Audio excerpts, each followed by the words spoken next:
Bernard-Henri Lévy, bonsoir. Vous êtes philosophe, écrivain, auteur de nombreux ouvrages, d'articles. Vous êtes également connu comme l'un des intellectuels les plus influents en France.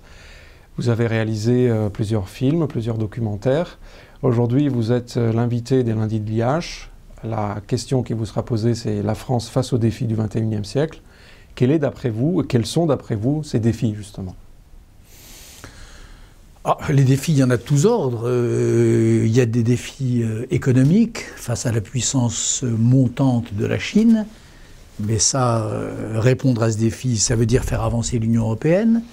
Il y a le défi que représente la nouvelle politique impériale de la Russie, ou en tout cas la volonté de pousser ses avantages jusqu'au point où on lui interdirait d'aller au-delà. La France est en pointe dans la réponse à ce défi. En tout cas, je pense que c'est dans notre pays qu'il y a la réponse la plus déterminée à cette volonté de déstabilisation de la part de la Russie. Et puis il y a un troisième défi qui est peut-être le plus redoutable, qui est le défi que représente l'islamisme radical à l'extérieur et à l'intérieur. L'État islamique dans ses frontières indécises du Proche-Orient et à travers ses métastases dans le continent européen et en France. Voilà les trois défis auxquels, pour moi, les trois défis principaux que les démocraties en général, les démocraties européennes en particulier, et donc la France, ont à relever en priorité aujourd'hui.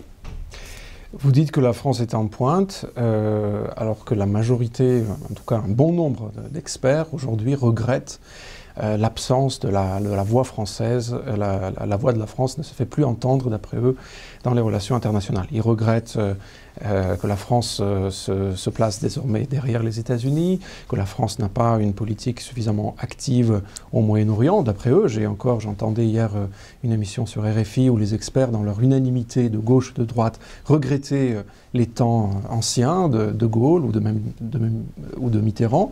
Comment vous expliquez ça? C'est juste une pure nostalgie ou les experts qui disent regretter le temps de la splendeur française et disent déplorer l'effacement de la France ont tort. La France est beaucoup plus en pointe qu'on ne le dit. Regardez, sur le dossier syrien, la France n'est pas à la remorque des États-Unis. Elle est en avance. Elle était en avance, en tout cas, depuis le mois d'août 2013, ce fameux samedi, où les avions français étaient prêts à décoller pour aller sanctionner l'usage par Bachar el-Assad d'armes chimiques, et où c'est les Américains qui ont reculé. Regardez la lutte contre l'État islamique, en particulier aux côtés du Kurdistan, qui sont jusqu'à nouvel ordre les seuls boots on the ground qui font face à la menace de Daesh.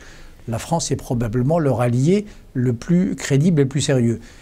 Et regardez la Russie, regardez l'Ukraine. Franchement, je ne connais pas un autre pays qui a pris le risque de faire le sacrifice qu'a failli faire la France avec l'affaire des Mistral.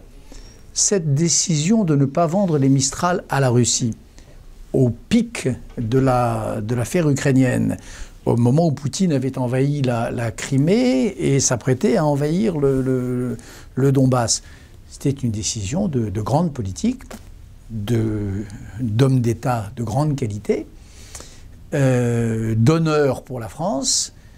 Voilà, la France l'a prise.